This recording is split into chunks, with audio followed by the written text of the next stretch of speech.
Thank you very much, everybody. Thank you. So, America continues to wage all-out war to defeat the virus, this horrible, horrible virus.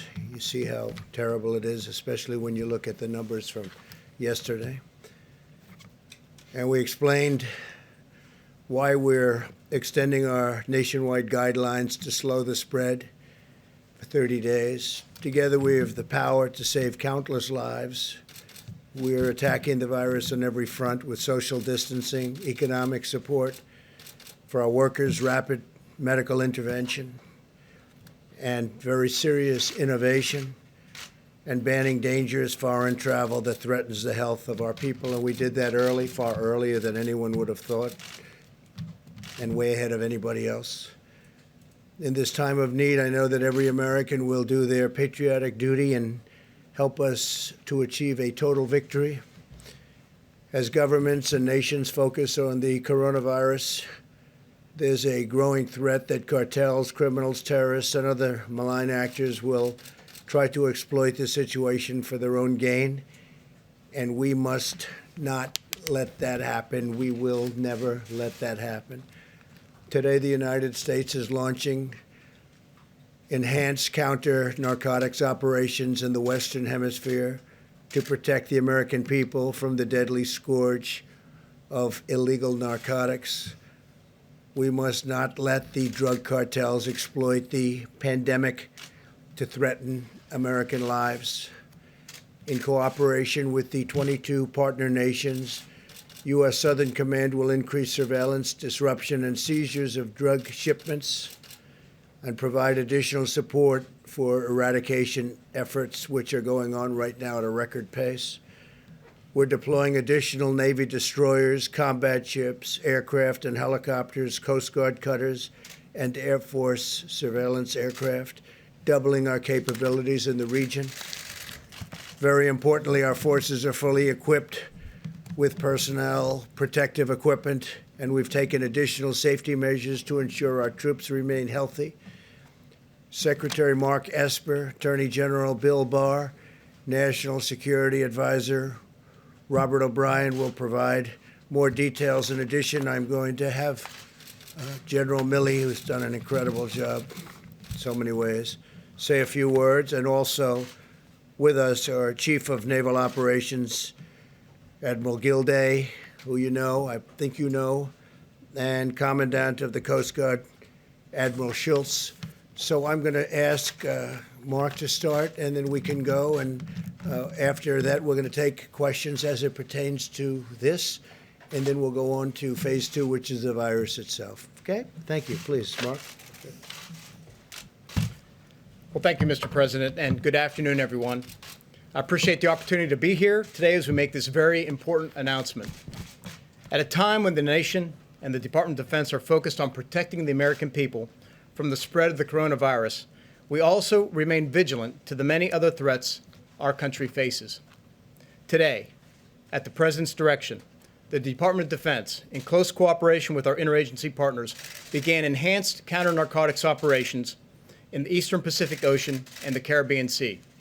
This initiative is part of the administration's whole-of-government approach to combating the flow of illicit drugs into the United States and protecting the American people from their scourge. I want to thank all of our partners in this effort, to include the United States Coast Guard, the Department of Homeland Security, the Drug Enforcement Agency, the Department of Justice, and members of the intelligence community for their tremendous support and cooperation. To conduct these enhanced operations, the President has directed the deployment of additional ships, aircraft, and security forces to the United States Southern Command area of responsibility. Included in this force package are Navy destroyers and littoral combat ships, Coast Guard cutters, P-8 patrol aircraft, and elements of an Army Security Force Assistance Brigade. These additional forces will nearly double our capacity to conduct counter-narcotics operations in the region. Additionally, 22 partner nations have joined us in this fight, bringing with them a variety of intelligence and operations capabilities needed to defeat these criminal organizations. Last year alone, United States Southern Command's operations resulted in the seizure of over 280 metric tons of drugs, much of which was designated for shipment to America. While this was an incredible achievement, there is much more work to be done. Transnational criminal organizations continue to threaten our security by smuggling cocaine, fentanyl, methamphetamines, and other narcotics across our borders. These drug traffickers put our communities at risk and destroy lives. Every year, tens of thousands of Americans die from drug overdose, and thousands more suffer the harmful effects of addiction. Furthermore, corrupt actors like the illegitimate Maduro regime in Venezuela rely on the profits derived from the sale of narcotics to maintain their oppressive hold on power. The Venezuelan people continue to suffer tremendously due to Maduro's criminal control over the country. Drug traffickers are seizing on this lawlessness by increasing their illicit activities. We must do more to prevent these drugs from arriving at our shores. These enhanced counter-narcotics operations that are now underway will further disrupt the flow of illicit drugs to America, deny our adversaries the financial resources they depend on, and build the capacity of our partner nations throughout the region. I want to thank President Trump for his leadership and support to this critical mission. This is a particularly important time for this operation to begin. As nations around the world shift their focus inward to deal with the coronavirus pandemic, many criminal organizations are attempting to capitalize on this crisis. The enhanced operations we are announcing today will keep the pressure on these criminal groups and protect the American people from the devastation caused by the flow of illegal drugs into our country. Mr. President, thank you for your leadership as we begin this important operation. While the men and women of the United States military work hard here at home to fight the coronavirus, we continue to take action around the world to defend our great country. Thank you, and I'd like to invite General Milley. Thank you, Secretary, for those words, and thank you, Mr. President, for your leadership. And I want to publicly thank Admiral Craig Fowler, the commander of U.S. Southern Command out of Miami, for leading this operation, which is underway effective today, and also Admiral Gilday, the Chief of Naval Operations, Admiral Schultz, for their contributions to this from their services. There's thousands of sailors, Coast Guardsmen, soldiers, airmen, Marines involved in this operation. We came upon some intelligence some time ago that the drug cartels, as a result of COVID-19, were going to try to take advantage of the situation and try to infiltrate additional drugs into our country. As we know, there's 70,000 Americans die on an average annual basis to drugs. That's unacceptable. We're at war with COVID-19, we're at war with terrorists, and we are at war with the drug cartels as well. This is the United States military. You will not penetrate this country. You will not get past Jump Street. You're not going to come in here and kill additional Americans. And we will marshal whatever assets are required to prevent your entry into this country to kill Americans. So right now, the Navy has marshaled additional gray hull ships from both PACOM and EUCOM and for the Naval Fleet at Norfolk. And they are set sail already, and they are in the Caribbean right now. In addition to that, there's 10 Coast Guard cutters, and there's Special Operations Forces and Security Force Assistance Brigades, along with Air Force reconnaissance aircraft. The bottom line is you're not going to get through. Now is not the time to try to penetrate the United States with illegal drugs to kill Americans. With the United States military, we will defend our country regardless of the cost. Thank you, Mr. President. Thank you, Secretary. Thank you, Mr. President. Thanks for your decisive leadership as we confront this unprecedented challenge posed by coronavirus. And I'd like to thank you for your support for this important initiative, and thank all of the Secretary of Defense and all the services for taking on this important initiative. Obviously, during this crisis, we're all focused above all else on COVID-19. But at the same time, our law enforcement and national security work must go forward, protecting the American people from the full array of threats. For the Department of Justice, one of our highest priorities must remain destroying the Mexican cartels. Their trafficking is largely responsible for the deaths, as we all know now, of 70,000 Americans a year. And also the costs of this don't count the destroyed families, the destroyed lives, the draining of our national treasure as state budgets are crushed by the burden that this narcotic trafficking causes. The President has made clear that we are in this fight against the cartels to win, and that we are not interested in half measures, and that the threat posed by the cartel is not just a law enforcement threat, but a national security threat as well. And in December, building on your success with the Mexican president in forging a cooperative relationship in the area of immigration, you asked me to go down and meet with the President Lopez Obrador and our Mexican counterparts to see if we could also establish a more comprehensive and coordinated effort with the Mexicans in confronting the cartels. And we've had some successful visits and discussions, and currently have an array of activities underway against the cartels. And we anticipate, along with the Mexicans, that these are going to bear fruit in the months ahead. But it quickly became clear that we can obtain the most immediate results, the best bang for the buck, where we increase the assets involved in interdiction on both the Pacific and Atlantic side of Mexico and the Central American countries. For years, the cartels have been using these sea routes to take the cocaine up from principally Colombia, now also out of Venezuela. And these sea routes on both coasts have become the primary means of bringing cocaine up to the United States. Because of the superb work done by the Defense Department and our intelligence community, we know exactly, most of the time, where these traffickers are at sea. But have been up till now, significantly limited in our ability to interdict because of the numbers of the assets we have deployed.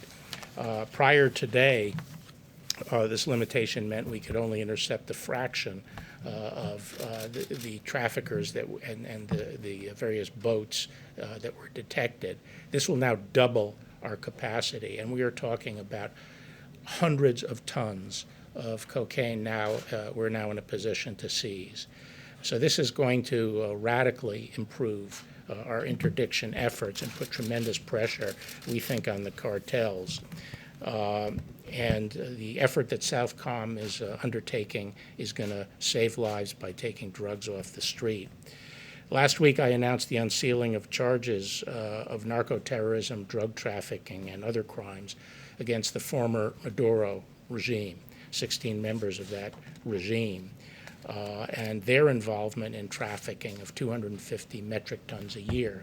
A lot of that comes by sea, as I discussed at that time, but also because of the pressure we're applying by our sea interdiction, they are trying to establish an air route out of Venezuela up into Central America, which is one of the reasons we're trying to move firmly against that corrupt regime.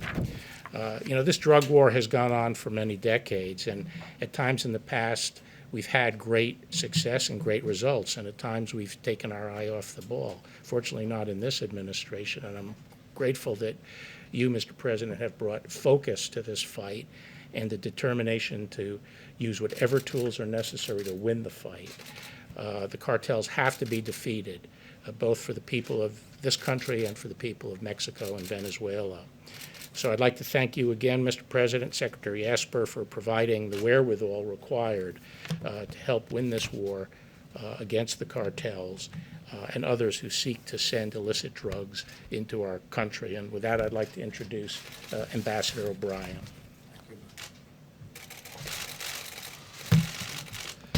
Thank you, General. Thank you, Mr. President. Today's action is another example of the bold leadership of President Trump and his commitment to protecting the homeland against threats that seek to destabilize the United States and our Western Hemisphere. The uncontrolled flow of illegal drugs into the United States poisons our communities, fuels the dangerous epidemic of addiction, and threatens the safety and security of all Americans. The impressive U.S. Navy, Coast Guard, Army, Marine Corps, Air Force, and interagency operation will address a range of threats to our national security posed by narco-traffickers and narco-terrorists. It will reduce illicit financial support for drug trafficking that provides the corrupt Maduro regime in Venezuela and other bad actors with the funds necessary to conduct their malign activities. Under President Trump's leadership, we will continue to execute our maximum pressure policy to counter the Maduro regime's malign activities, including drug trafficking. And this operation will help to choke off the funds that go to that corrupt regime. Maduro, narco-terrorists, and criminals should make no mistake that even as we are working around the clock to fight the spread of coronavirus, we will continue to execute the President's counter-narcotics strategy. We are working on a number of important national security priorities as we face this public health crisis. The United States will continue to combat disinformation and fake news about this virus. We will work with the world's largest oil producers to address volatility in global oil markets. We will always protect our servicemen and servicewomen around the world, including in Iraq and Afghanistan. I want the American people to know that President Trump and Vice President Pence and their administration are working tirelessly every day to protect the health and well-being of Americans and respond to the coronavirus. Our adversaries should take note, however, this president has a clear-eyed focus on America's national security interest. And let me be clear, it would be a mistake with terrible consequences for any adversary to attempt to do us harm during this health crisis or ever for that matter. Thank you very much. Thank you, Mr. President. Okay. So do we have any questions on this? Because this group is going to go back to work. We're going to leave. John? Question either for you, Mr. President, or Secretary Esper. What has changed that is allowing these assets to be deployed now, whereas General Barr said in the past they were not available? Well, for a long time, we've had a lot of drugs coming into our country, and it's not that it's increased. We've probably got it down a little bit, but it's still a tremendous number. Families are being ruined, lives are being ruined. It's an incredible thing, especially as you're at this position. You would never believe it. I see things that nobody would believe. I see reports that nobody would believe. So I met with the group behind me, all of them, and we said, what do you think we can do? And they think they can interdict. They think that we can stop it before it gets to the shores. And they're coming from all over the place. And we have incredibly talented people. So I think I'm going to let Mark just give them a little bit of an answer to that. But we just want to see if we can stop a good percentage of the drugs coming into our country. Sure thing. Thanks, Mr. President. So first of all, it's simply a matter of prioritization. The President's given us very clear guidance on what's important to him and protecting the American people. And as some of you know, I began a review months ago looking at all of our different geographic combatant commands and looking at where we can free up time, money, and resources to put into other endeavors. In this case, we had scrutinized our inventory fairly closely. The Chairman Milley did a great deal of work on this with Admiral Gilday, and we felt that there was no risk to the fleet, to our operations, to free up, in this case, naval ships. We also freed up aircraft and other assets to apply them to this presidential priority. And, of course, the Coast Guard did the same. So it was a very good operation. We feel this is very important to the American people and completely in line with the President's direction. And how long will you be able to keep up this operational tempo? Well, it depends. What we're going to do is we're going to run it for some matter of time. I'm not going to disclose how long that will be, and then we will assess it.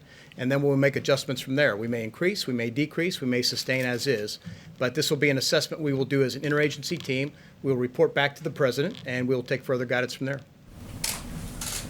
And, you know, we didn't do it for this reason, but it'll also have an impact on the virus because we have people trying to get in.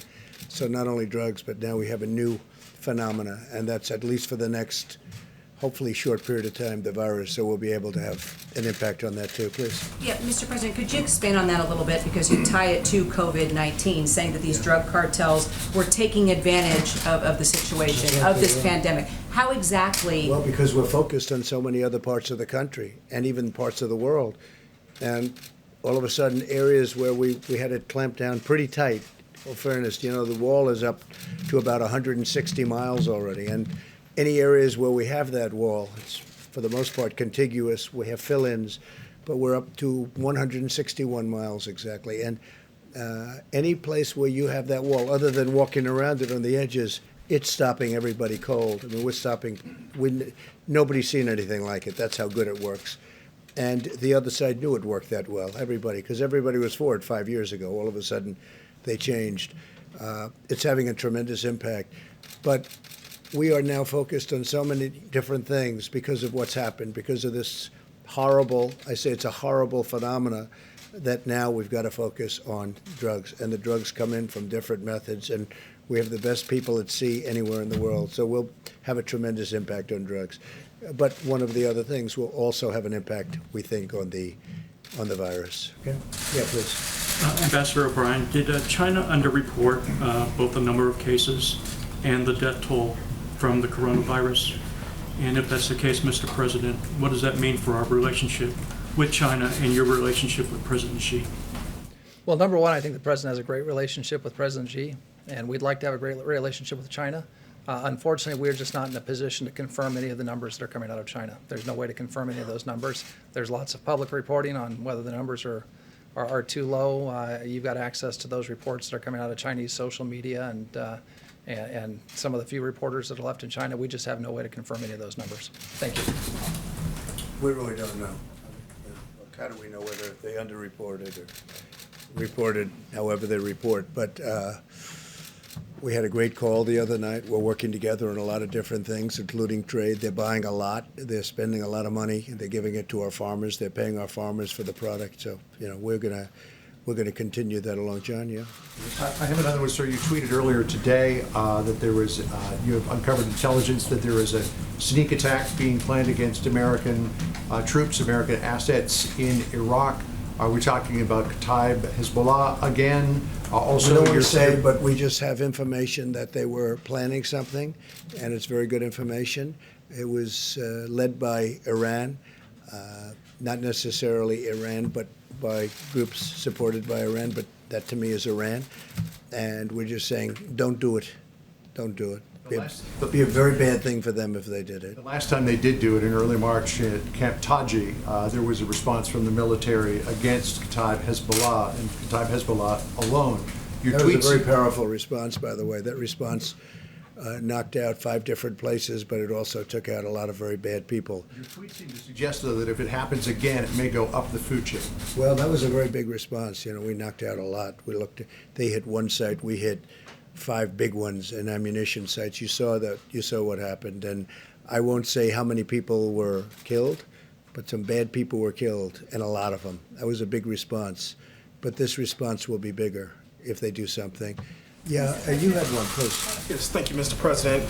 Just going back to your conversation with President Xi, wondering if you received an intelligence report that talked about the discrepancy in the numbers, and if you addressed that with President Xi. We have not received that, but their numbers seem to be a little bit on the light side, and I'm being nice when I say that, relative to what we witnessed and what was reported. But we discussed that with him, not so much the numbers as what they did and how they're doing. And we're in constant communication with, I would say the biggest communication is myself and President Xi. The relationship's very good. Look, they're spending, they will be spending when things even out. This is obviously a little bit of a hurdle, what's happened over the last month. But they'll be spending $250 billion buying our product, $50 billion to the farmers alone, $200 billion to other things. They never did that before. So we have a great trade deal, and we'd like to keep it. They'd like to keep it, and the relationship is good. As to whether or not their numbers are accurate, I'm not an accountant from China. Strain things at all in terms of the trade deals? No, because people just don't know. People don't know where did it come from. I think we all understand where it came from, and President Xi understands that, and we don't have to make a big deal out of it. We didn't like the fact that they said it came from our soldiers, and they haven't pursued that. It was, and that was a mid-level person said that. That was not a high-level person. So I will always assume the best. I'll assume the high-level people didn't know about it. It was a foolish statement. So look, the relationship with China is a good one, and my relationship with him is, really good. Please. Can I follow up just on that point on Chinese propaganda that you mentioned, as well as Ambassador O'Brien? So in the past several weeks, China has been shipping PPEs, masks. They've either been selling or donating everywhere, Africa, Europe, Italy, Russia, and really pushing this narrative that they're taking on a global leadership role in the crisis. So what are your thoughts on that? And is there any plan for the administration to take on that role? I view that as a positive if they're helping other countries. We have 151 countries right now that are under siege by the virus, under siege. Some are doing really badly. They don't know about social distancing. These are countries that aren't highly sophisticated. They don't have great communication to the rest of the world. They don't know the things that we're doing and that some others are able to do. And if China can help them, I'm all for it. I'm for all of us helping everybody. We're soon going to have more ventilators than we need. We're building thousands of ventilators right now. Now, it takes a period of time to build them.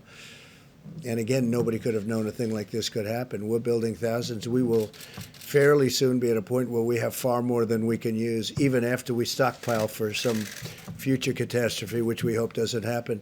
We're going to be distributing them, the extras, around the world. We'll go to Italy, we'll go to France, we'll go to Spain, which is very hard hit. On that note, is there any truth on reporting that your administration is stopping shipment of USAID stockpiles of PPEs abroad? No truth whatsoever. No. Your No, administration we is want. not. I would love China and other countries if they have additional supplies, medical supplies, to give to other countries. 151, The US is still 150. shipping to Why would I USAID. stop that? Wouldn't that be terrible to stop it? Is the U.S. stopping shipment of our own stockpile through USAID to other countries? No, whatever we have, whatever we've committed to, we commit. But we also need a lot for ourselves, so we're very focused on that until we get over this. So obviously, we're not going to be shipping too much until now. We do have excess of certain things, and we don't have enough of others. I just had a great talk today with the Doug McMillan from Walmart, and I gave him a very, very big order for gowns, for protective gear, for the doctors, for the nurses, for everything, and he's actually very excited about it. He's the biggest purchaser of this kind of thing, I mean, of anything probably in the world, and he is very excited about it. And he said, what size? I said, it's almost unlimited. When you look at these hospitals, the amount that they order, you almost say, how could they possibly use so much, whether it's masks or the protective gear? But we are supplying a tremendous amount, and we just ordered a lot from Walmart. And he's taken this on personally. And I said, let it be shipped not to a warehouse, directly to the side of the hospital or wherever they need it, because we save a lot of time when we do that. So Walmart, in addition to many other companies and people, is now involved at the highest level.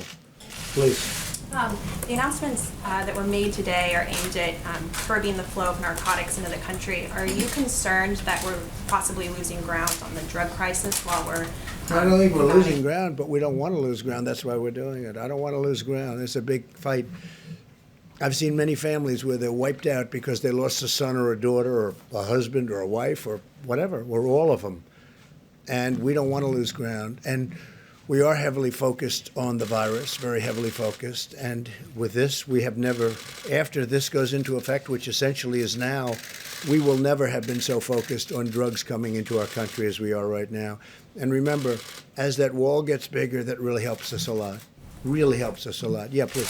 Is the Mexican government or any other Latin American government working in conjunction with this operation to help with that drug? Many of the governments are, and Mexico in particular is. And Mexico right now we have 27,000 Mexican soldiers on our southern border, keeping people out of our country. And very few people are coming into our country right now.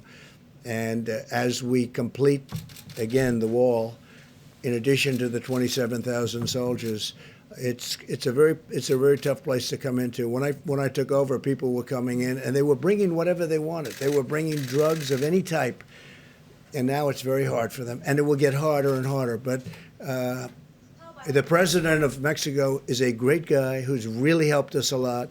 27,000 soldiers, 27,000 Mexican soldiers. And you remember when I first took over, they had all of the caravans coming up with 10,000, 15,000 people in the caravans. They were marching through Mexico.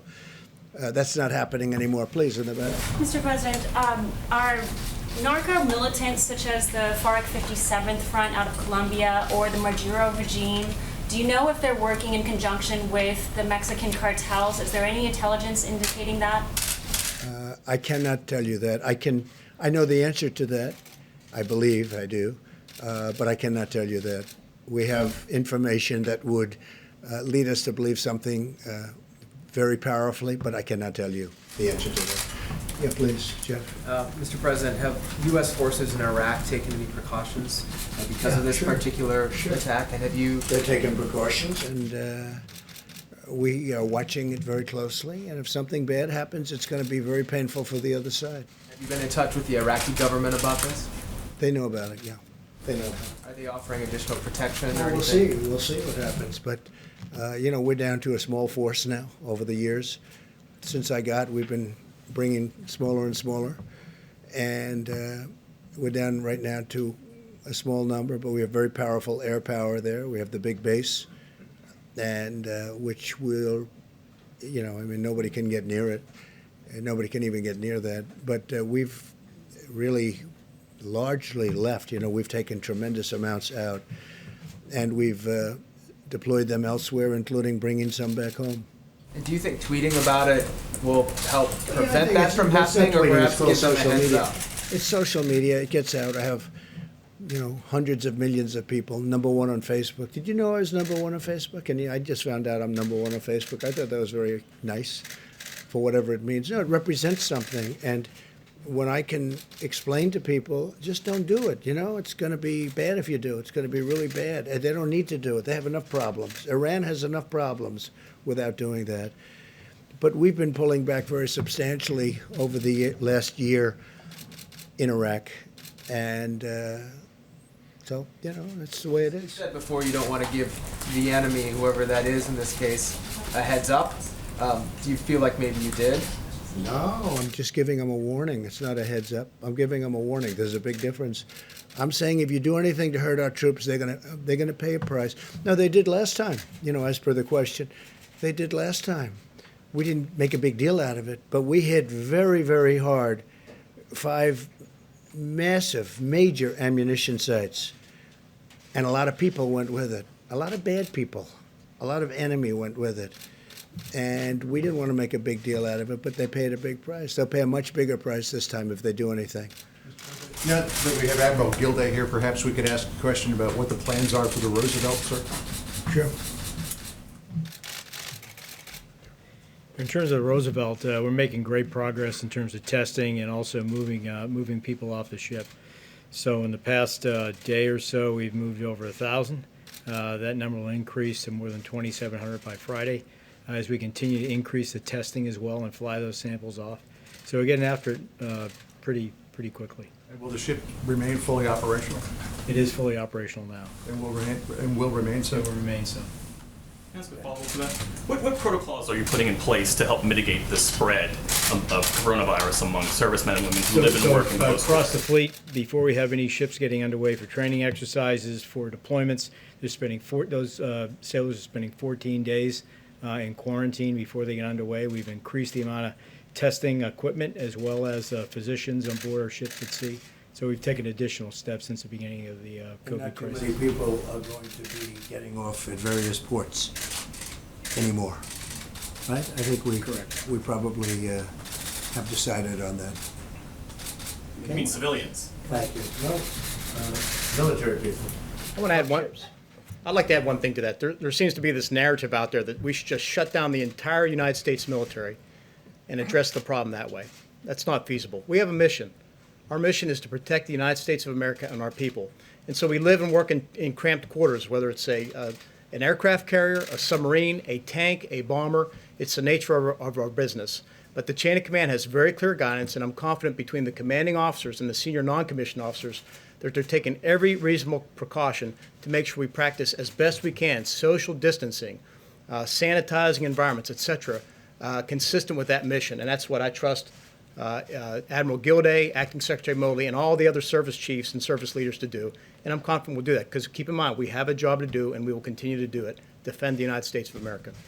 Mr. President, you mentioned the stockpile earlier. The Washington Post reported today that the U.S. stockpile is nearly depleted of PPE. Is that the case? And if so, how are you planning to mitigate because that? we're sending it directly to hospitals. We don't want it to come to the stockpile, because then we have to take it after it arrives and bring it to various states and hospitals. One of the things, and again, we ask the states to do this as much as possible. Many of the states have people that, whether it's that or clothing, they make clothing, lots of clothing in many of the different states. We said, see if you can get it directly from those manufacturers. Make a deal. We'll use the Purchase Act if we have to on them. If they won't, by the way, so many people are, the spirit is incredible what they're doing. But we've asked states where they have large manufacturers of different types of equipment to use those local factories, those local plants, and have it made directly, ship it right into the hospitals. We're shipping things right in. We have, as you know, almost 10,000 ventilators, which we need for flexibility. It's a lot.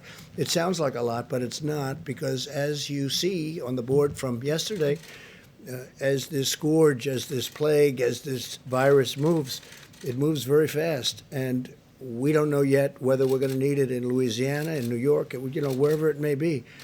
So we're ready for it. We're totally ready for it. We're going to be shipping out. We've already agreed to ship out over 1,000 today to different sites, different locations. But we have to have the flexibility of moving the ventilators to where the virus is going.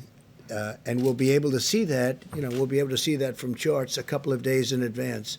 So right now we have a nice pile of ventilators. We have a lot more coming in. We have I think we have 11 companies making ventilators right now. Very good companies, and they're making them.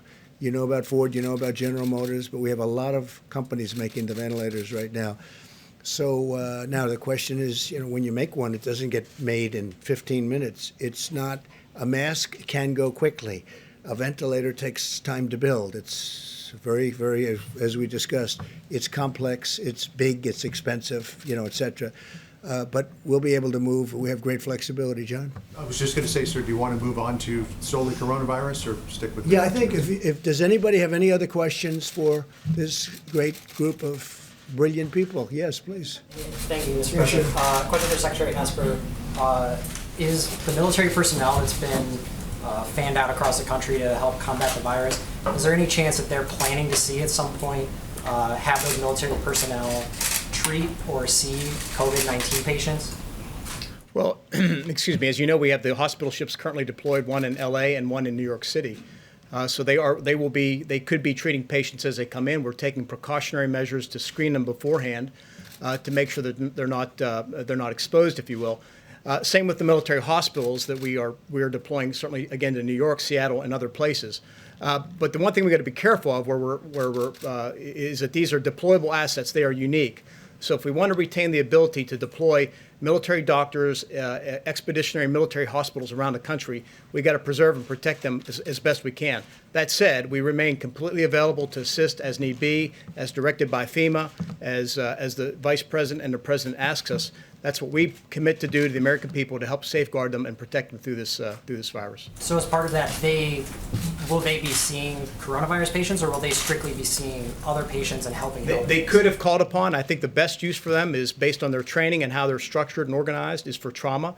We can take the load off of hospitals with regard to their trauma patients, thereby freeing up rooms, and other doctors, particularly doctors who are, respiratory nurses or doctors who deal with infectious disease, to treat those type of patients. So I think it's the best use of our resources. But again, if push comes to shove, we're prepared to do what we have to assist the American people. At the same time, preserving the medical capability we need to support our operation deployed forces abroad.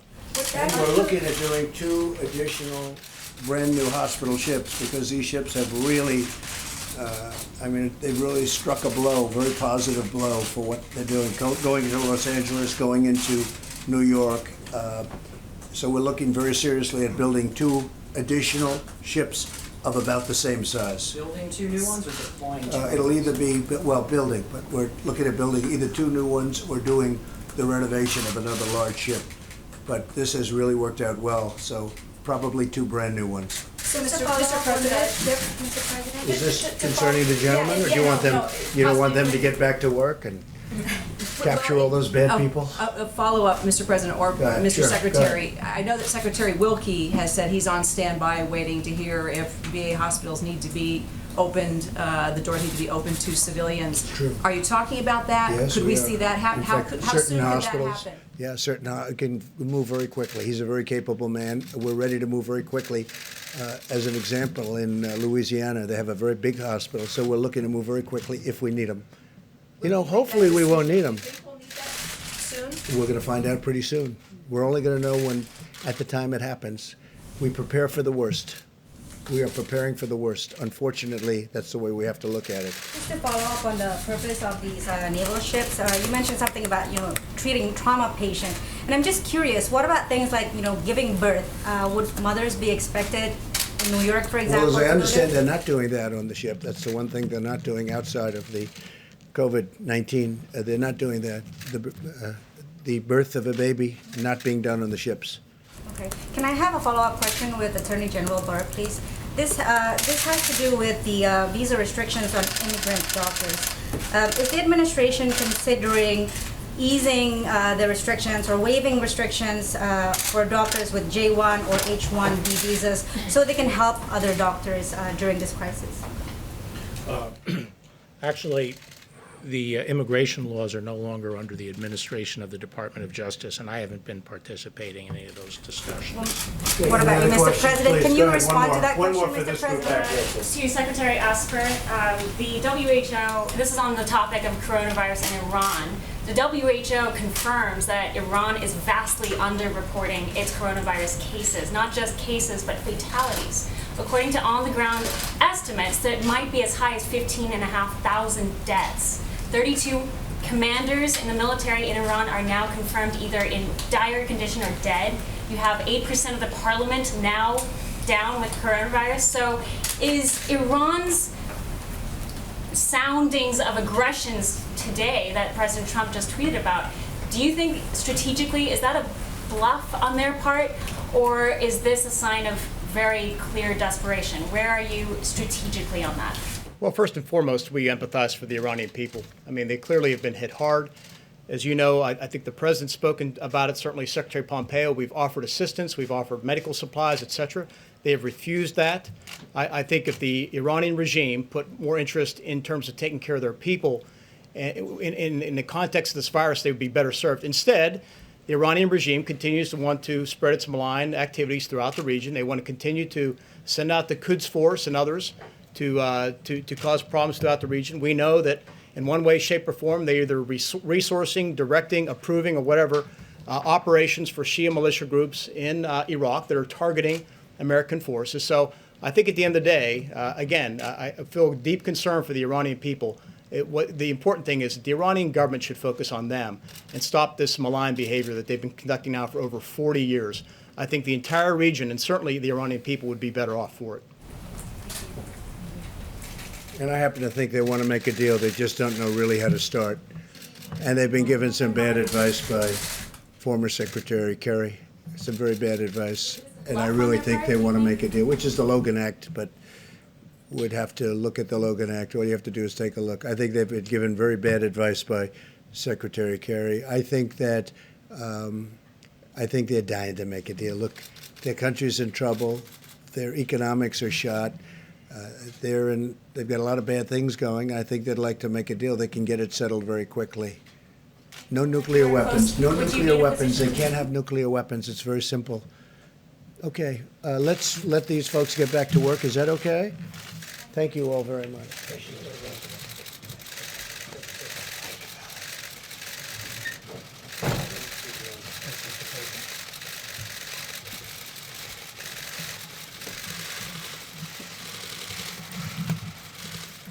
So as we deploy our service members to combat both threats abroad, invisible enemy at home, earlier today I spoke to our nation's incredible warriors and military families. Spent a long time on the phone with thousands and thousands of families that were hooked in.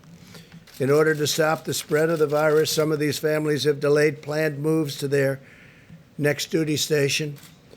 And in other cases, military families are also waiting longer to welcome home their heroes from deployment. There's a tremendous burden to bear, and the families have been involved with us for so long, and they are incredible. Without the families, they couldn't be the great service members that they turned out to be, and they understand that. And I must say, protecting our military families is our top priority. So they understand what's happening with respect to the virus, and they understand it well. They've been fantastic. As Commander-in-Chief, I'm deeply grateful for our service members, their spouses, and their children, whose love, devotion, and sacrifice keeps America strong. To make, procure, and deliver crucial medical supplies to our doctors, nurses, and healthcare workers, my administration is leveraging the might of American manufacturing supply chains and innovators across the industry and across every industry. And I just told you about Walmart, and I could tell you about many more. Hanes is making protective gear and masks, and we're making tremendous amounts of product. There's never been anything like it. At the same time, I tell the governors, get it yourself if you can from your local companies and your local warehouses and factories. If you can do that, you should do that. Because of the actions that we've taken under the Defense Production Act, manufacturers and suppliers are sharing with FEMA and HHS their planned orders and allocations to states and to hospitals all over the region. This enables FEMA and HHS to work closely with states, local governments, and private sector to allocate critical resources to highly impacted areas. Working together, we're entirely focused on getting materials to the right place at the right time. So we wanted to go directly to a hospital or directly to a certain state location, and ideally not even hit the state's warehouses. If we can avoid the warehouses, it's even better because they go directly into a hospital. And one example of that is Ohio, the great state of Ohio. Senator Rob Portman called today, and he asked for some help and got us, did a tremendous job, along with Mike DeWine, the great governor of Ohio, to facilitate a donation of 2.2 million gowns. 2.2 million gowns. Think of what that is, 2.2 million. To the Strategic National Stockpile from Ohio-based Cardinal Health. Cardinal Health, we appreciate it, and they're making much more than that and different types of things. We're profoundly grateful for their contribution to protect the lives and safety of our healthcare professionals. Cardinal's been working with us very well. FEMA and HHS formed a historic partnership with the private sector called Project Airbridge to bring supplies from other countries to the United States, including gloves, gowns, goggles, and masks. These supplies will soon be distributed around the country. We have large cargo planes coming in from various parts of the world. Every day, new plane loads are landing in cities such as New York, Miami, Chicago, Los Angeles. Additional flights have been scheduled, and we're adding more and more. And they're actually coming in ahead of schedule. A lot of these flights are coming in with a lot of material ahead of schedule. The amount of usage, the amount of need is something that nobody's ever seen before. We are getting so much, but no matter how much we get, they seem to use it up very quickly. More than 17,000 National Guard personnel have now been activated all across our country. On Tuesday, the Vice President sent a letter to the governors calling on them to have plans in place to use the National Guard to move medical supplies from warehouses to hospitals. So a lot of times we'll deliver supplies to a warehouse in a state, someplace in New York or in New Jersey or in Connecticut or wherever it may be, and they're having difficulty getting it moved. So what we're doing, if we don't bring it directly to the hospital, is we've authorized, it was a special authorization, the National Guard to go into that facility and to move it for the state. So the National Guard is moving a lot of this equipment and medical supplies into a hospital or into an area where it's needed by the state. As I said yesterday, difficult days are ahead for our nation. We're going to have a couple of weeks, starting pretty much now, but especially a few days from now, that are going to be horrific.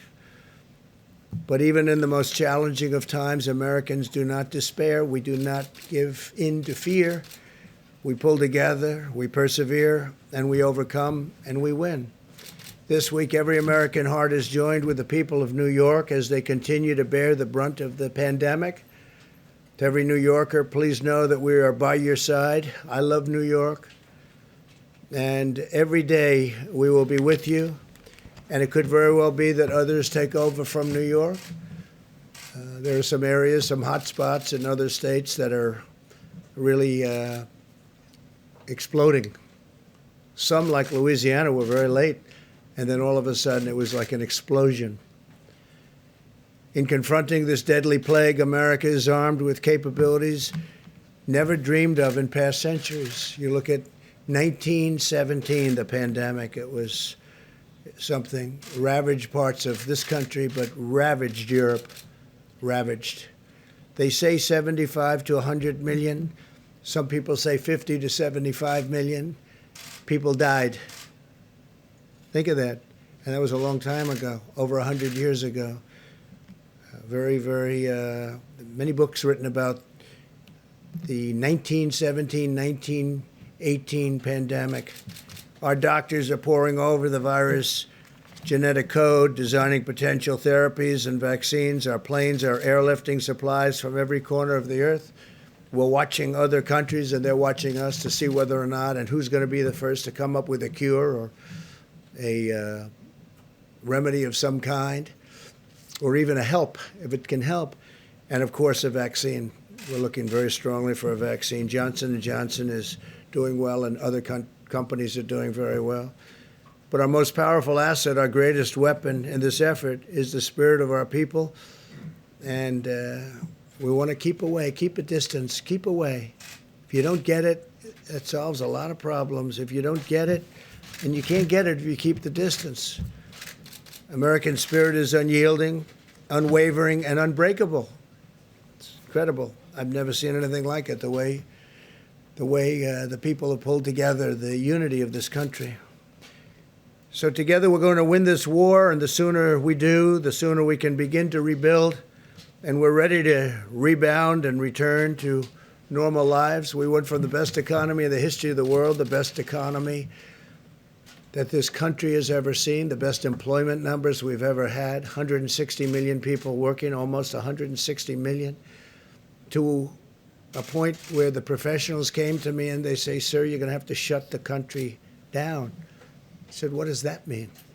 They said, "Sir, you're going to have to shut it down.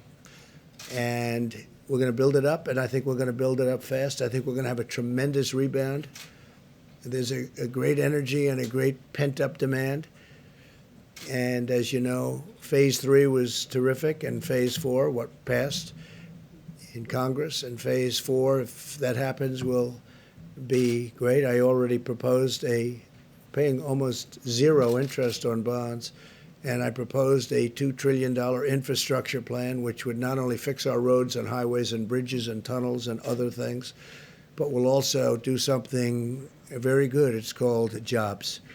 I'm also asking that restaurants and entertainment facilities go back to the old deductibility from corporations, where corporations can buy, because otherwise a lot of these restaurants are going to have a hard time reopening. It takes a long time, and they're going to have a hard time reopening. So we're asking for going back to deductibility, where corporations can buy and corporations can go out to lunch and they pay and they get a deduction on what they eat. They get a deduction on the bill, and same with the entertainment. It's going to bring a lot of people back. I think it'll open up the restaurant business. People forget that years ago they had that, and when they got rid of it, when they ended it, for whatever reason, but they ended it, many, many restaurants went out of business. Many entertainment-type facilities went out of business, and now's a great time to bring it back.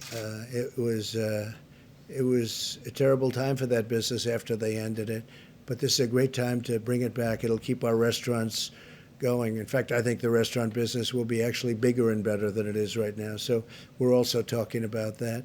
And now what we'll do is we'll take some questions, and I see Mike is back with some of the folks. That's great, Dr. Fauci. And we will, how are you? Thank you, Deborah. So we'll take some questions, and we make progress day by day, please. Mr. President, so yesterday you were talking about a friend you had who was in a coma. Yeah. I'm sorry to hear your friend's going through that. But you said this is no flu. There's still some people who kind of think of this as the flu, and over the past month you've compared it to the flu sometimes, saying treat it like the flu, or treat it how we handle the flu. So what changed your thinking on that, or your language on that? I think the severity. I think also in looking at the way the contagion, it is so contagious. Nobody's ever seen anything like this, where large groups of people all of a sudden, just by being in the presence of somebody, have it. The flu has never been like that, and flu is contagious, but nothing like we've ever seen here. Also, the violence of it. If it hits the right person, and you know what those stats are, if it hits the right person, that person's in deep trouble. And my friend was the right person. When you heard about that with your friend, was that a turning point? Yeah, well, not a turning point. No, before that I knew how because I'm seeing numbers and I'm seeing statistics that are, not exactly very good. So, but it hit him very hard. He's strong, a very strong kind of a guy, but he's older, he's heavier, and he's sort of central casting for what we're talking about, and it hit him very hard. I've never seen anything like it. Yeah, John? Mr. President, and maybe this is a question as well for Dr. Birx or Dr. Fauci. Senator Lindsey Graham tweeted last night, and we checked today, that there are still flights that are running between hotspots like New York and Detroit, New Orleans as well. A number of flights were completed today. Senator Graham's point is, if you're going to declare mitigation, should it not be full mitigation, and you stop people from traveling? Well, we're thinking about doing that. At the same time, we just, to start these airlines and to start this whole thing over again is very tough, John. It's very tough. And you have them going, in some cases, from hotspot to hotspot. If you notice, they're usually hotspot to hotspot. Very few flights, New York to Miami. But we're thinking, we're certainly looking at it. But once you do that, you really are clamping down an industry that is desperately needed. But how do you make that calculation as to whether or not you keep the industry afloat, or your risks spreading contagion? That is a calculation that we're looking at right now. We're looking at it very strongly. Please. So let me follow up to that, Mr. President. Not every governor has issued a stay-at-home order. All of you have made it very clear how important it is to stay home, that we are in a dire situation here. And that's how you stop the spread, is staying home. Sure. Why not take the power out of the hands of the governors and you just issue a stay-at-home order for every state in this country? States are different, and I understand that Governor of Florida, great governor, Ron DeSantis, issued one today, and that's good, that's great. But there are some states that are different. There are some states that don't have much of a problem. There are some, well, they don't have the problem. They don't have thousands of people that are positive, or thousands of people that even think they might have it, or hundreds of people in some cases.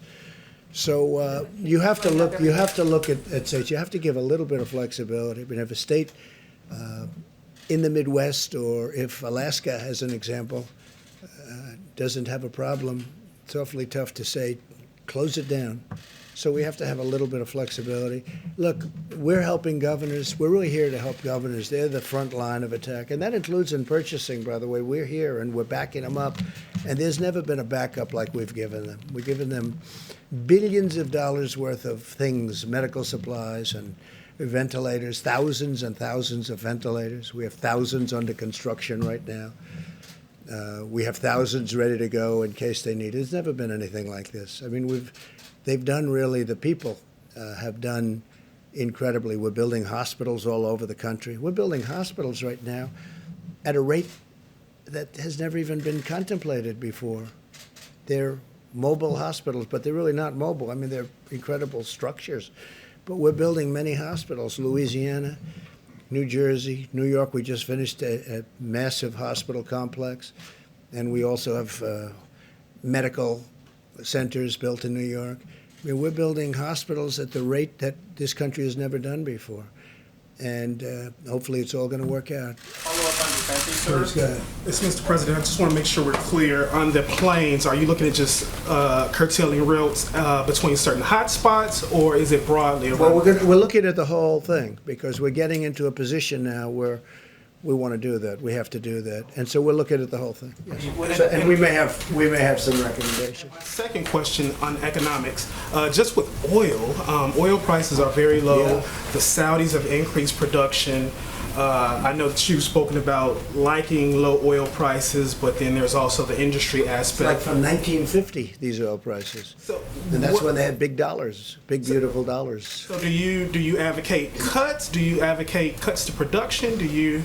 Well, look, we have a great oil industry, and the oil industry is being ravaged. And as you know, Russia, and I spoke to President Putin, we had a great call.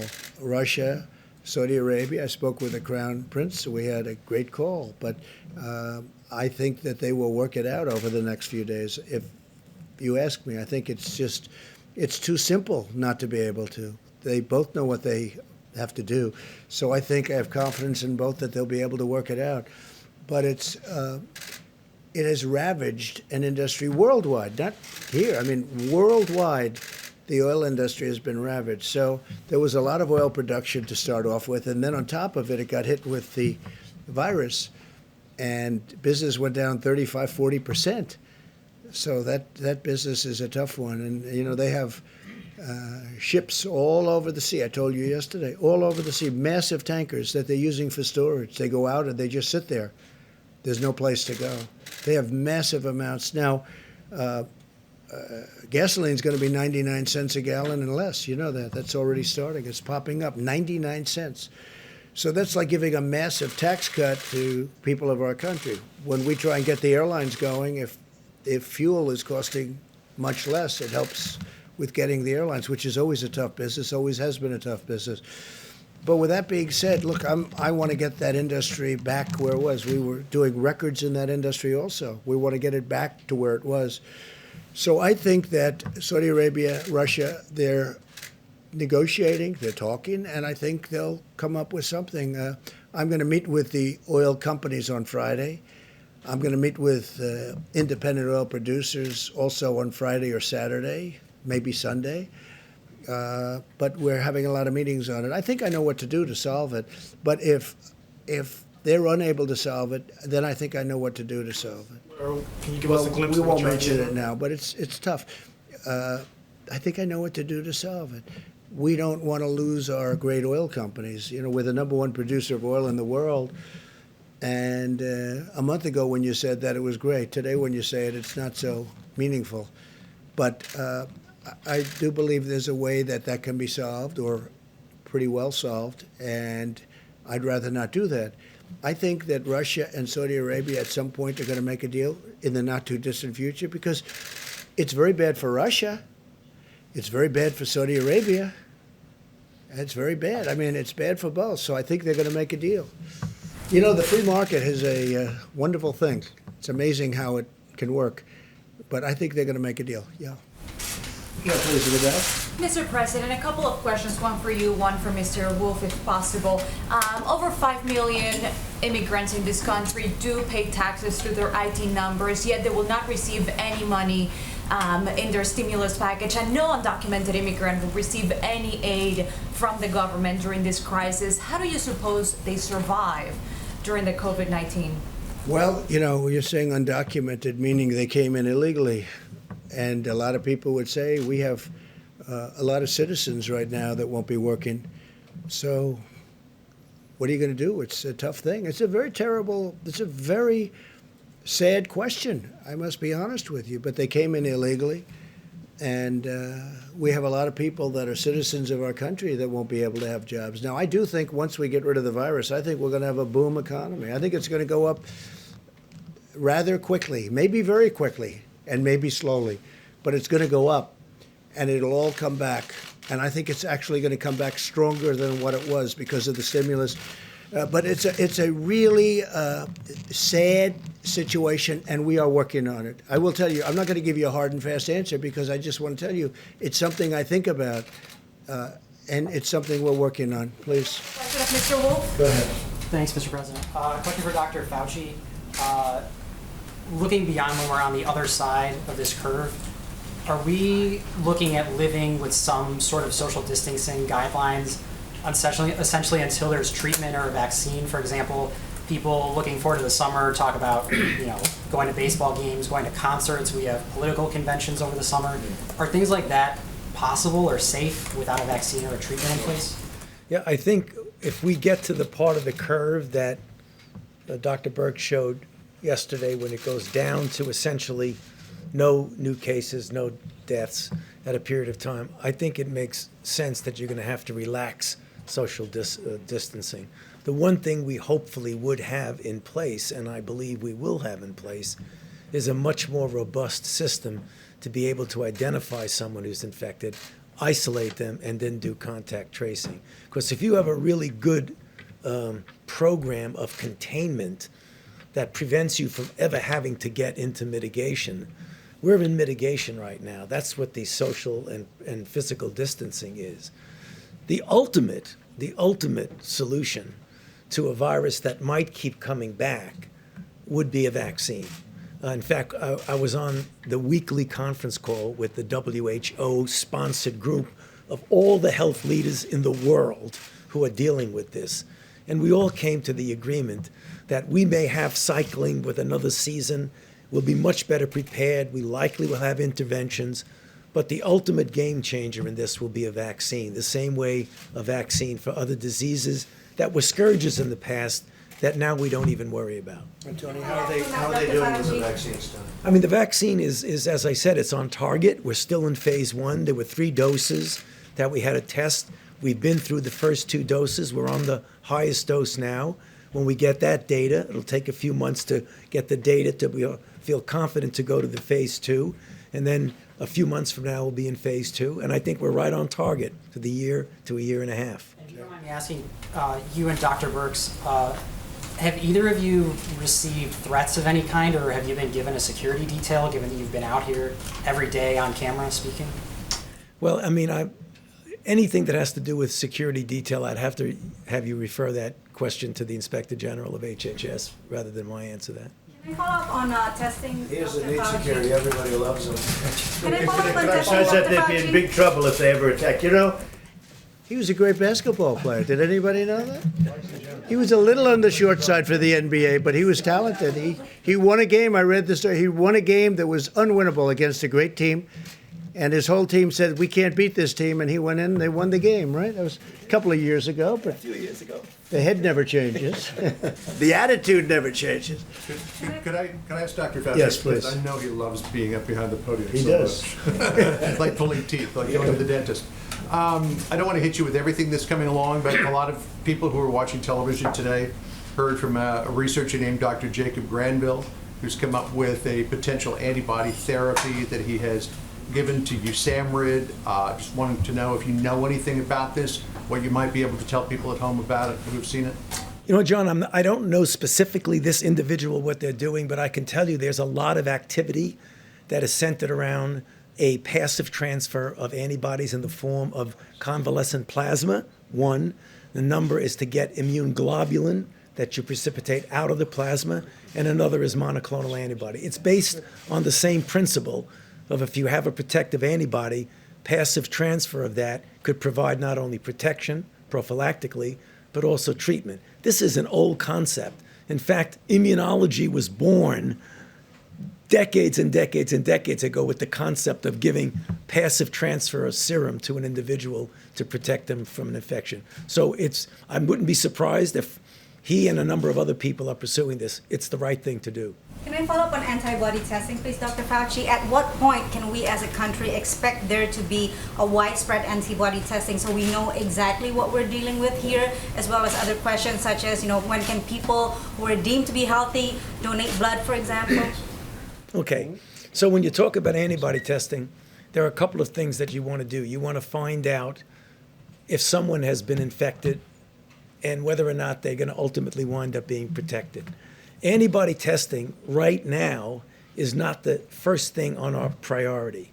It's something that we need to do is testing to see if someone is infected. It is very important ultimately to be able to get a feel for what the penetrance of the infection was in society for a number of reasons.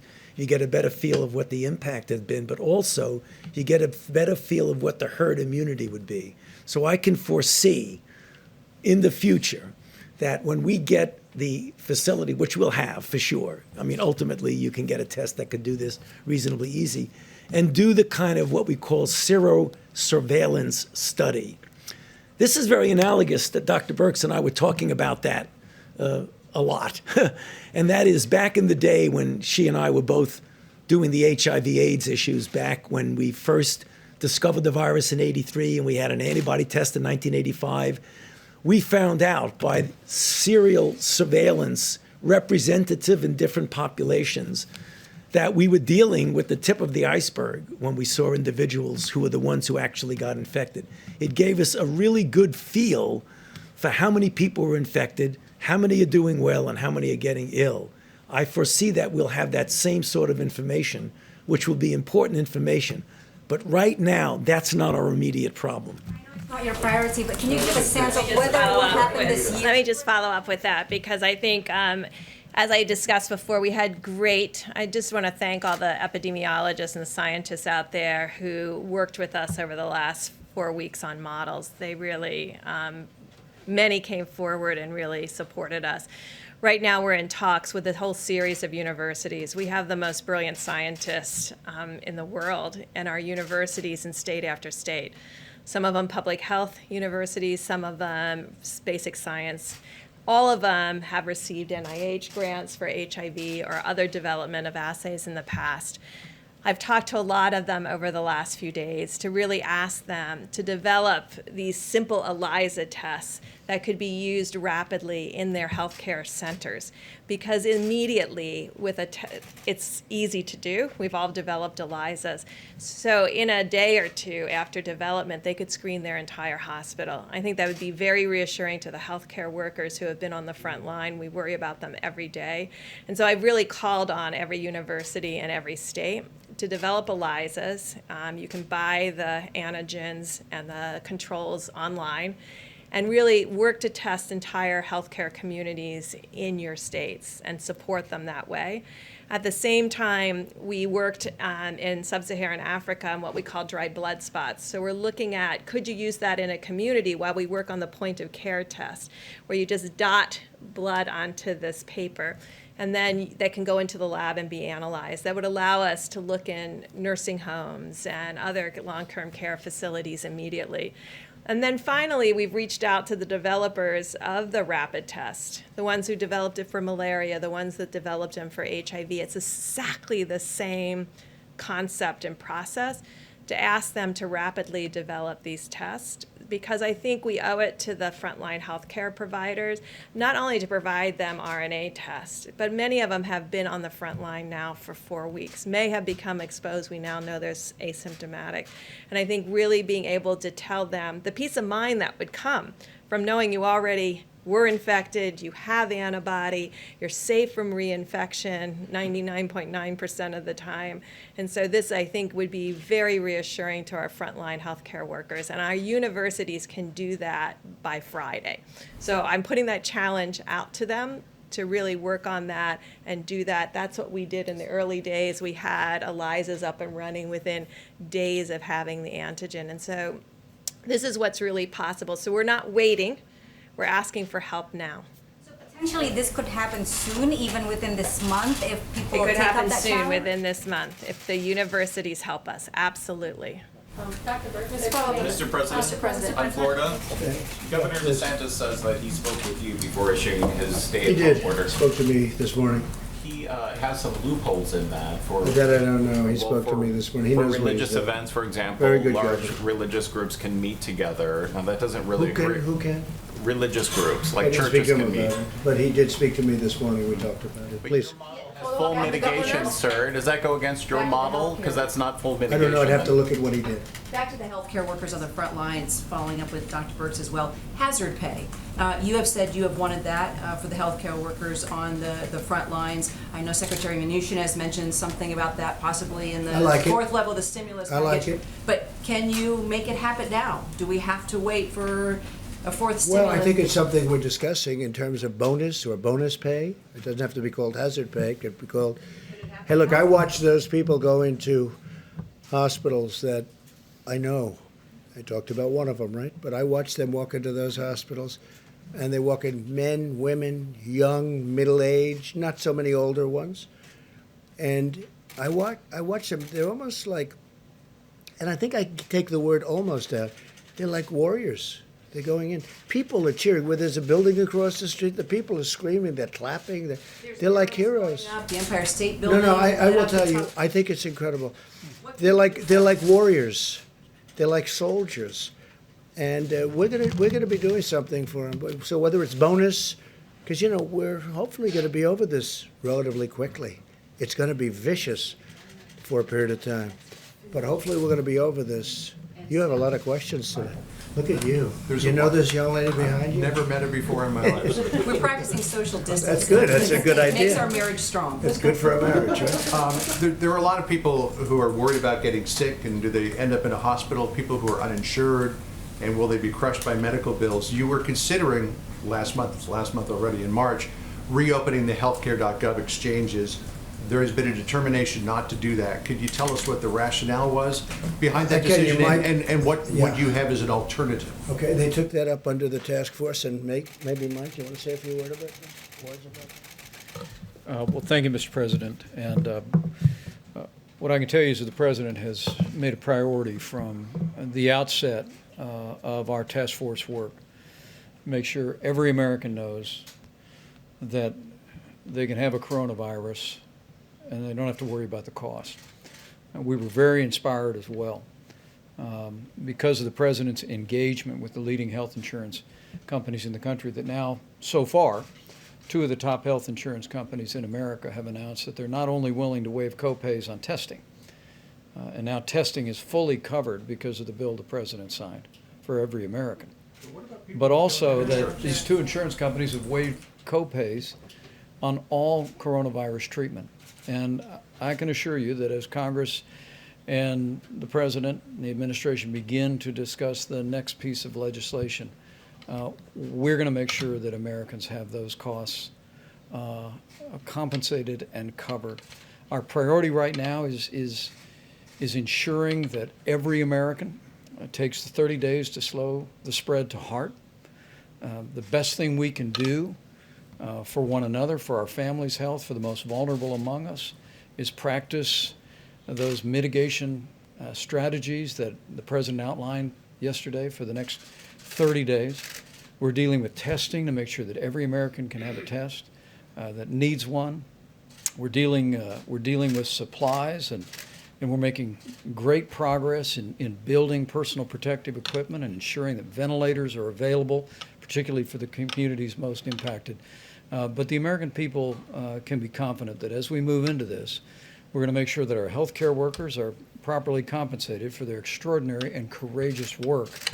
And we'll make sure that the financial burden on those who end up contracting the coronavirus and dealing with its most serious symptoms also can deal with those issues and deal with those costs. Understood, Mr. Vice President, but there will be people who don't have insurance who get sick before any of these mitigation efforts are put into place. And without opening the healthcare exchanges, where can they find insurance? People who aren't insured by these companies that are covering the cost of the copay, where can people go now to get health insurance if they get sick, before they get sick? Well, all across America, we have Medicaid for underprivileged Americans. And at the President's direction, the Center for Medicaid and Medicare Services has given unprecedented waivers for states to expand coverage for coronavirus testing and treatment. We've also extended waivers for Medicare administration to make sure that people have access to that coverage.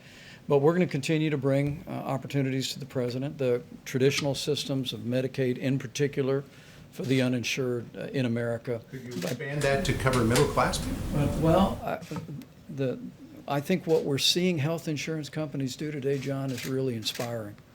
I mean, one of the things President, I'm sorry one to of the belabor things a point, that's but that's for characterized people the President's approach here. That's for people who already have insurance. Well, one of the things that has animated and characterized the President's approach is the way he's engaged American businesses to step up and do their part. And as the President said many times, we're inspired by the spirit of American businesses. I was at a distribution center for Walmart today in Southern Virginia, and I saw the way this company that literally has already hired thousands of people, these workers are coming to work, the truck drivers are coming to work, farmers are working in the field. Grocery stores made a commitment to the President a month ago that no grocery store in America would close down. The food supply is strong. We're getting food on the table of every American. But it's because the President went to these leaders and said, we need you to step up and do your part. We engaged health insurance executives early on in this process to waive copays on coronavirus testing. And because of the engagement, and frankly, because of that patriotic and compassionate spirit that's being reflected, we've already seen 2 of the largest insurance companies in the country announce that they're going to be providing full coverage, free of charge, for coronavirus treatment. I fully expect, I think as the President does too, that we'll see more of that for people that have insurance. We'll continue to provide flexibility for Medicaid for people that don't have insurance. And we'll make sure that Medicare has the flexibility to meet this moment.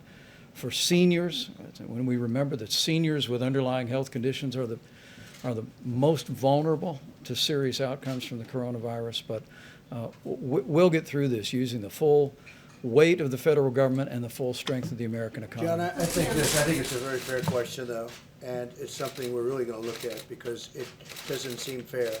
If you have it, you have a big advantage, and at a certain income level you do. I think it's one of the greatest answers I've ever heard, because Mike was able to speak for 5 minutes and not even touch your question. No, I said that's what you call a great professional.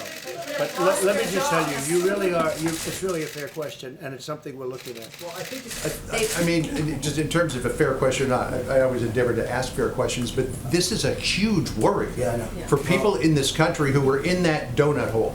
They don't have commercial insurance. They don't qualify for Medicaid. Right. What do they do? Certain group, and it's a pretty big group. We're looking at it. I mean, we spent the entire 2000 election talking about the donut hole, and it's still there. Yeah, we are.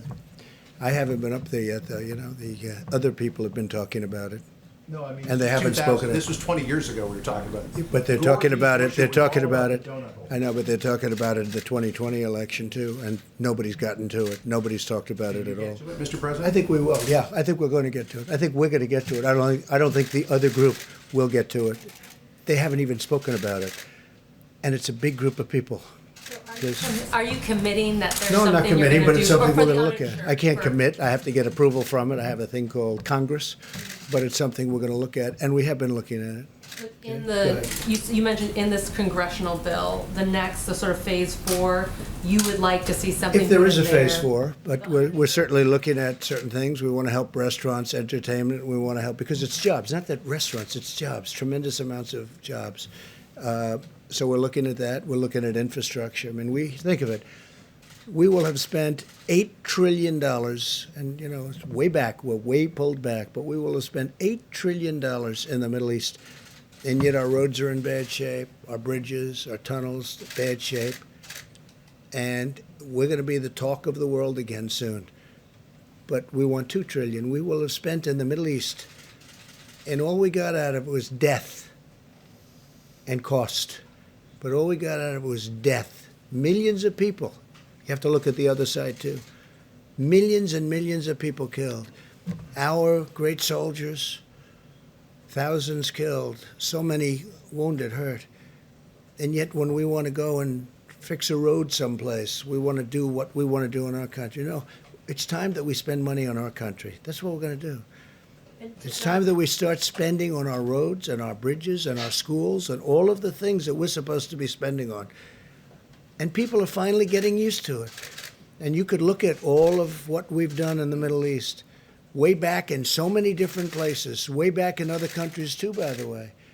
And I've gone to other countries that are very rich. I said, I'm sorry, you're going to have to reimburse us for our costs. They don't even want to know what I'm talking about. It takes them 20 minutes to figure it out because nobody's ever asked them to do that. And they're doing it. They're doing it. And they have no choice. They have to do it. So it's time that we start spending on the USA. Okay, please. Mr. President, this is a question for the Vice President. On March 9th, you said 1 million tests had been delivered and another 4 million would be delivered by the end of the week. That clearly did not happen. What happened with those projections? What went wrong?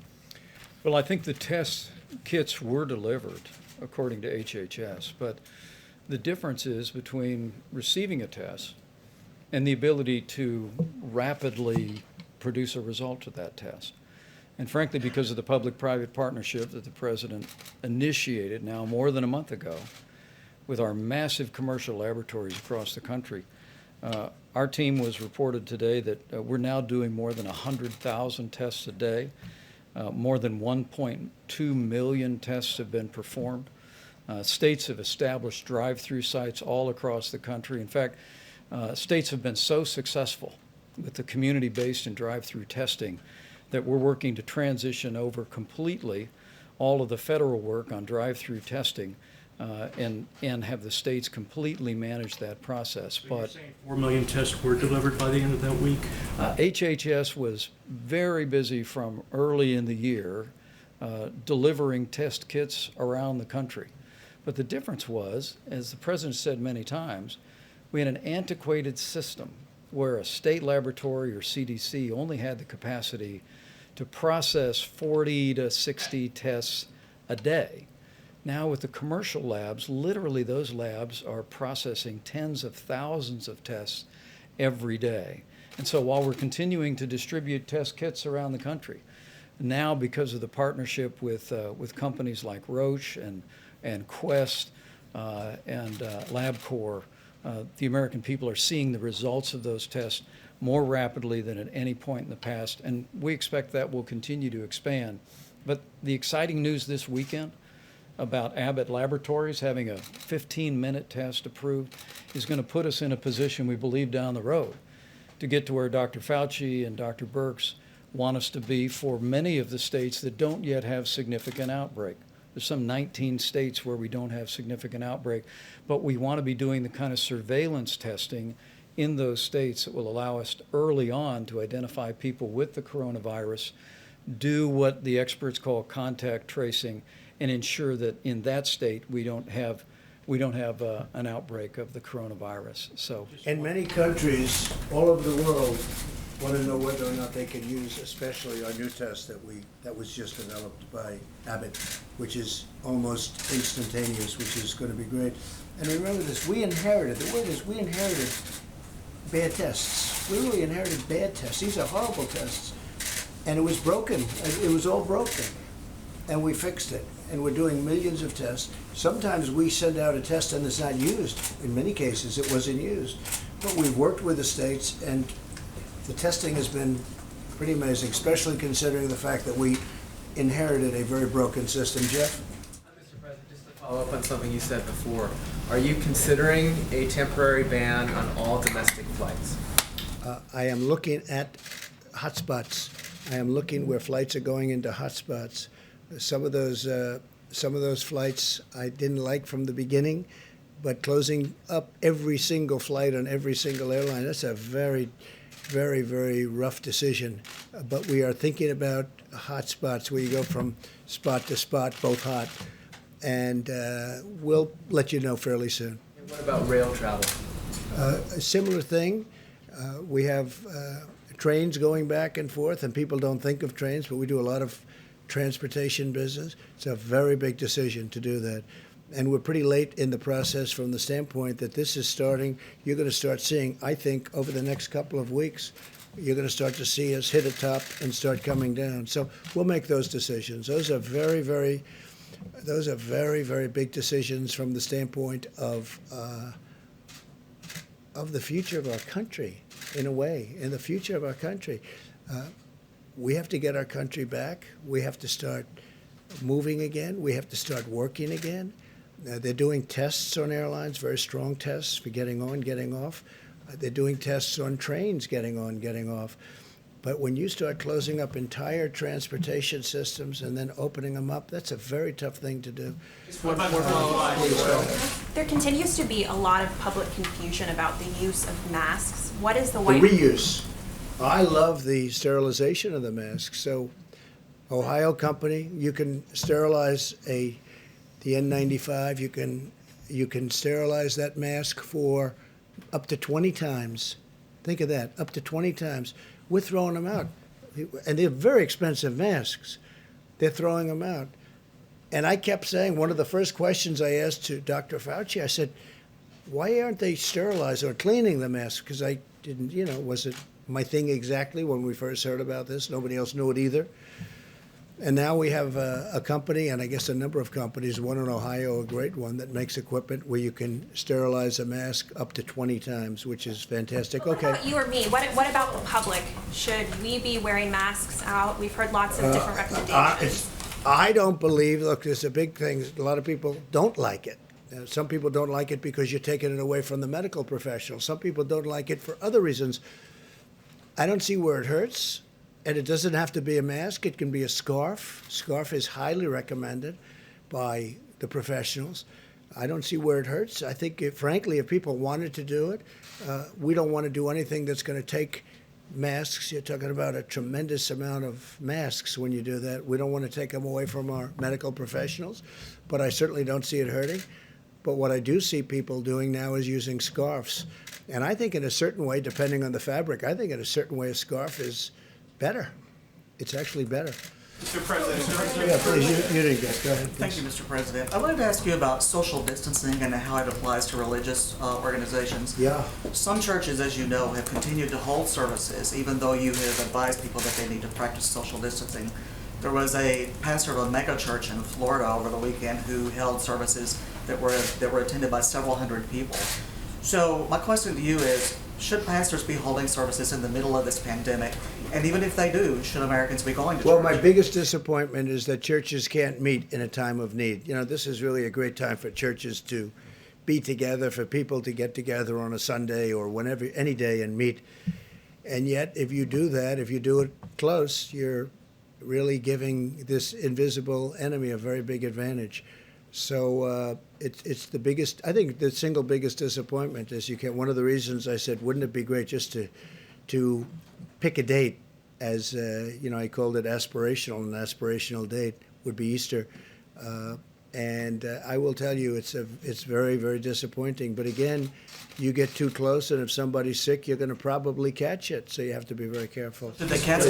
Yeah, just real quickly, Joe Biden's campaign came out with a statement today saying that Biden would be. Did he write the statement, or did some PR person write As it? far as I know, the campaign was wide awake, sir, and they sent out a Good. statement that For Joe change. Biden would be open to having a phone call with you to talk about the coronavirus That's pandemic. okay, sure. Would you take his call? Would Oh, you? absolutely. I'd You love would talk to him I'd about love it. to speak to him, sure. I'd mean, How do you he should be work able together? to. I always found him to be a nice guy. I don't know him very well, frankly, but I think he's probably a nice guy. No, if he'd like to call, I'd absolutely take his call. Okay? You could tell him. All right? But you have talked about the failings of the Obama administration in leaving you with empty shelves and no plans. Well, They have and said no you got- ammunition, They have and said you maybe got no rid of the ammunition. pandemic office and the National Security Council. We didn't do that. That turned out to be a false story. Now you're starting to go, what, are you working for CNN? I'm pointing out what they have said and what you have said. Good, you were That's with all. Fox. But Fox isn't so easy either. Don't kid yourself. President, this is not Hey, look, about- John, this let is me not tell you about Fox something. or CNN. You know This that's is a just false statement. story. What you just said is a false story. This doctor knows it better than anybody. No, but you shouldn't be repeating a story that you know is false. All right, who's next? Please, go ahead, in the back, you didn't get it. Talk about Iran, and Iran is struggling with the virus. It's very and sad what's happening in a Iran. broken economy. Under which conditions would you consider suspending, saying, U.S. sanctions? Well, look, we have to talk to them. I think we could work out a deal with Iran very quickly. All they have to do is call. I just think that, you know, they're proud people, and the leadership is proud. They're proud, like all of us. We're proud. You people are proud. They're having a hard time picking up the phone, or they're having a hard time setting up the meeting. But they could fix their country pretty easily. And we don't want hostility. But if they are hostile to us, they're going to regret it like they've never regretted anything before, as per today's statement. But all they have to do is call or have somebody call. You know, there are channels where we can deal very easily. Again, I think that John Kerry did a tremendous disservice. I think he violated the Logan Act 100%. That's what I think. And I think it made it tough for them because they were dealing with him for years. It was a terrible deal. All of that money, $150 billion plus cash, plane loads of cash for a deal that was no good and was short term. Essentially, it was a short term deal. Who makes a deal for that kind of money? And $1.8 billion in cash. I don't even know what that would look like. That would be, this room would have to be filled up 5 times with $100 bills, okay? Who makes a deal like this? And then on top of it, the deal's no good. All right, how about 1 or 2 more? Mr. President, Seattle police have reported a surge in calls about domestic violence. A number of groups have raised concerns. About Mexican violence? Domestic violence. A number of groups have raised concerns that the longer people are stuck at home, the more domestic violence cases there are going to be. Do you share those concerns, and what is being done Well, to it make could sure? be. It's another cost of not getting our country working. I mean, people are. Now, some people are getting along great. I've also had the exact opposite question. Families are coming together. they're actually coming together. They haven't talked for a long time, and now all of a sudden they're talking again. They're loving each other. So I've heard that too. But I also have heard domestic violence, much, at a higher level, and drug use because of, in this case, they'd lose their jobs. They had a great job. They had a great life. They have a great family. All of a sudden, a husband's told that he doesn't have a job anymore and he's got no money. And that brings drugs into it. That brings suicide into it. It's a terrible thing. We have to get our country going again.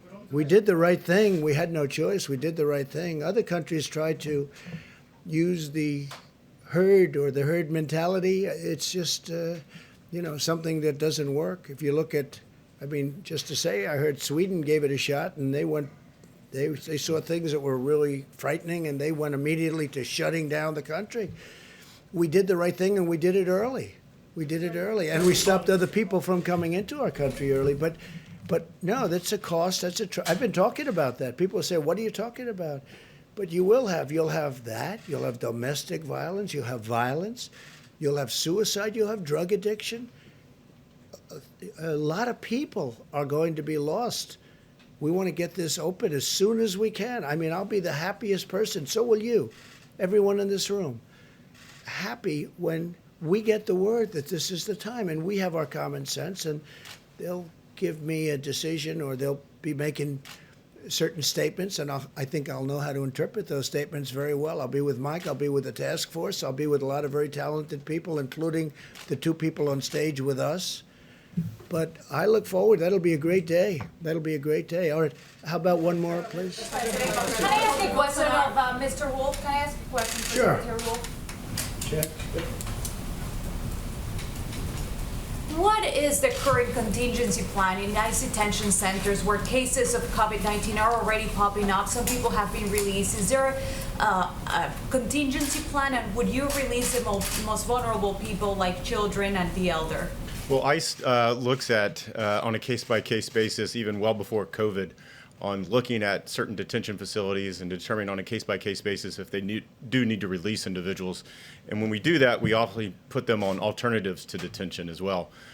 In the case of COVID, we're looking at vulnerable populations, and again, ICE is doing that in conjunction with CDC and other medical professionals. And in some cases, we do need to do that for the health and safety and the well-being of those detainees. But again, that's a case-by-case basis. We're not going to make any blanket statement that we're going to release individuals of whole groups at a time. So it's really important, and I've said it twice now, it's really a case-by-case basis, determining the health of that particular population or detainee, the facility they're in. Different facilities have different capabilities, whether it's an ICE-owned facility or it's a contractor-owned facility. And so we're certainly doing that. We're doing that today. We've been doing that for the past several weeks. Did you say how many have been released? While you're up, could you talk about how tight that southern border is right now? Absolutely. We continue to build miles of the wall every day. We're up to over 150, I believe. We're continuing to build new miles of wall. And a lot of folks ask about replacement wall or new miles. And it's a new capability on our southwest border that we haven't had before. And so whether you talk to the agents, the Border Patrol agents, they like that capability, they like that impedance and denial that it provides them, and it provides the ability for those agents to focus elsewhere on parts of the border that are very difficult to patrol, so we can use our resources in a different way. And so we see a lot of benefits from the border wall system. And again, that includes not only the physical infrastructure, but the cameras, the roads, the lightings, the fiber optic cables. And we're looking forward, and we're still well on our track, well on our mark to meet 450 miles by the end of the calendar year. And what actions are you taking Mr. inside? Wolf, can I get one more question from you while you're here? There's been concern among farmers about being able to get enough migrant labor to keep the food supply moving as we go into the harvest season. What are you doing to address that? Well, at the direction of the Vice President and the task force, we are looking at a number of different options with the H-2A workers that you mentioned on how do we either extend the validity of their visa, or looking at a couple of different options. Nothing to announce here today, but again, at the direction of the President and the Vice President, we're looking at a variety of different options that I think we will have soon, and it'll be very beneficial. What about waiving But I visa am glad restrictions you for- asked that question, because we want the farmers, they've had this for years. we want the farmers to be able to get the people that have been working those farms for years, or we're not going to have farms. So they're going to come in, and they're going to be given a certain pass, and we're going to check them very, very closely, especially over the next month. Because remember, after a month or so, I think once this passes, we're not going to have to be, hopefully, worried too much about the virus.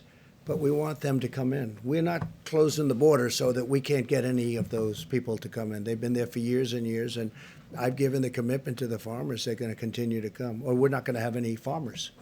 Okay? Yeah, one more question. Who are you with, by the way? I'm with Voice of America, so Why? we're not waiving visa restrictions Amazing. on immigrant Okay, doctors. who else, please? In less than 24 hours, sir, 2 ships will arrive at Port Everglades with people who are infected. We're looking at the with 2 coronavirus. ships, yeah. Should We they have, let we have Canada notified, a lot of Canadians, a lot of British on the ship, and they're coming to take the people that are on the ship back to their homeland. Canada's coming, UK is coming, and we have a lot of, and we have Americans. We have some people that are quite sick, and we're taking care of that. I'm speaking with the governor about that a lot, and it's a tough situation. It's a tough situation. You know, you can understand. You have people that are sick on those ships, and states don't want to take. They have enough problems right now. They don't want to take them, but we have to. From a humane standpoint, we don't have a choice. It's like I don't want to do that, but we have to. People are dying. So they will be let into the country. We're going to do something. We're going to do something. At a minimum, we're sending medical teams on board the ships. We're taking the Canadians off and giving them to Canadian authorities. They're going to bring them back home. The same thing with the UK. But we have to help the people. They're in big trouble, no matter where they're from. Happen to be Americans, largely Americans. But whether they were or not, I mean, they're dying. So we have to do something. And the governor knows that too. Before being sent on? Well, we're sending a lot of them home. Yeah, we're sending a lot of them home to their countries. But we'll be doing something, and we'll be announcing it. You'll see what we're doing. But we're also putting medical staff onto the ships so that we can, we have to take care of the people.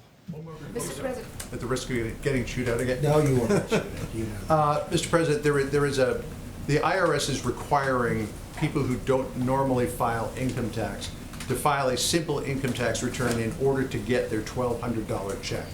Is that the way it's going to be, or is there something you can do to? I had heard that. Now I don't know. Do you know that answer, Mike?